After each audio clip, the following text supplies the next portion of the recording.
Most coaches never start running ads because they're worried about wasting money, but the top people in your space are getting all the clients because they're getting all the attention, and you probably see their ads pop up all the time. The reason they use them is that ads allow you to become the go-to person in your space, and you probably know this. So I want to show you some simple frameworks that you can follow to save some money as you get started with your ads. So the 3 frameworks will allow you to know the secret hack that I use inside of Meta so I can test ads for free before spending any money, so I know they work. The right software to use so you save some money on costs. And the final one will show you how to optimize so you can get more results and close more deals.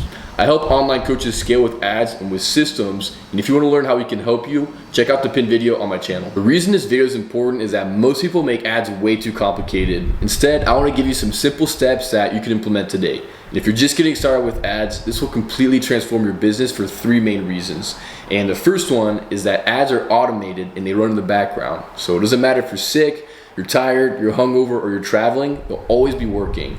The second one is the fact that now you don't have to maintain it so much. If you're doing the outbound work, this again is running in the background, and once you set it up, you don't have to maintain it too much. It mostly just runs on an AI base, and it will go out and find the right people for your business. And the final reason is that you're not at the mercy of the algorithm anymore. If you post content, it only gets shown for so long, and it doesn't get shown to your entire audience. Whereas with ads, you can get shown to more and more people, and they continue to get shown as long as you spend money. So let's get started with the first framework, which is the hack on how to test ads for free without spending any money. And the goal here is to find a way to see whether the ad will get engagement or not. And the best way I found to do this is to test them organically first. So I typically record 3 to 5 ads, and I'll post them just like a typical reel or a typical post. And from there, I then test them to see which one gets the most likes, comments, shares, and I can see whether they would also perform as a paid post because it'll get shown to a lot of the same type of people. And if my organic audience and my followers like the post right now, then cold audiences will probably like it as well. So once I record my 3 to 5 ads, I'll then see which one gets the most engagement, maybe 1 or 2, and then those will be the ones that I then use for my paid posts. So this second thing will save you 30% in fees every single month immediately. So if you're spending $1,000 in ads, it'll save you $300. If you're spending $5,000, it'll save you $1,500 every month. And this pertains to an app store update. So right now, if you purchase an app or anything within an app, the company offering that service, they have to pay Apple or Google 30% or so.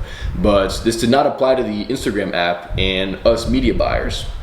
But now instead, Instagram is basically pushing all those costs now to us. So if you were to go on the app and to boost a post within, now you have to pay all these extra fees, which really adds up if you're spending money every single month with your ads.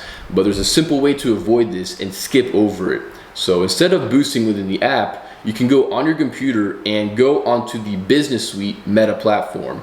And from there, you can then find the post that you had and boost it. Or you can use the same copyright and the same content and create a whole new ad. But now if you post it directly within Meta, you can avoid all those app fees and save 30% immediately. So the final step here is hiring slow but firing fast. So now that you understand the process of creating the ad, testing it organically, and then putting some ad spend behind it, now we're going to see whether the ad works, and if it doesn't, we're going to fire it and shut it down.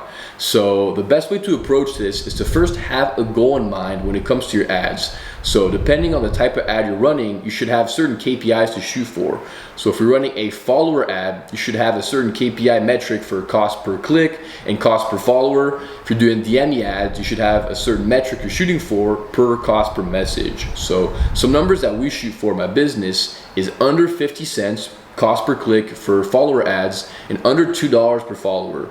And for DM ads, it should be under $10 at most, but ideally under $8. So now that I have a target in mind, if an ad is over 50% cost per result, that's when I shut it down.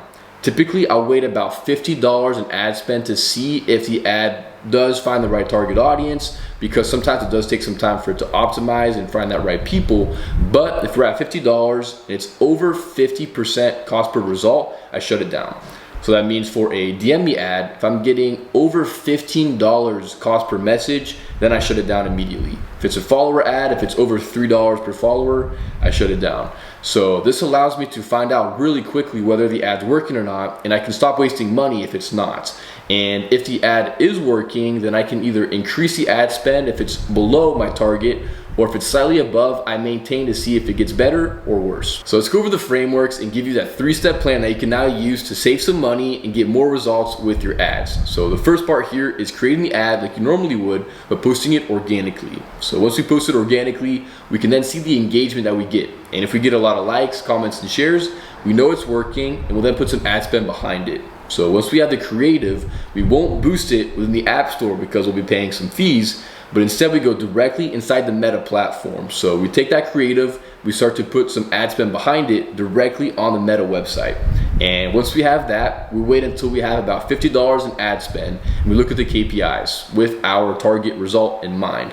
So if we're over 50% of our target, we shut down the ad. If we're about our target, we maintain. And if we're under the target, we then increase the ad spend so we get even more results. So that's it for this video. Hopefully it was helpful for you. If you do want some help implementing this strategy and getting some better results with your ads, be sure to check out that pinned post on my channel. Otherwise, thanks so much for watching, and I'll see you on the next one.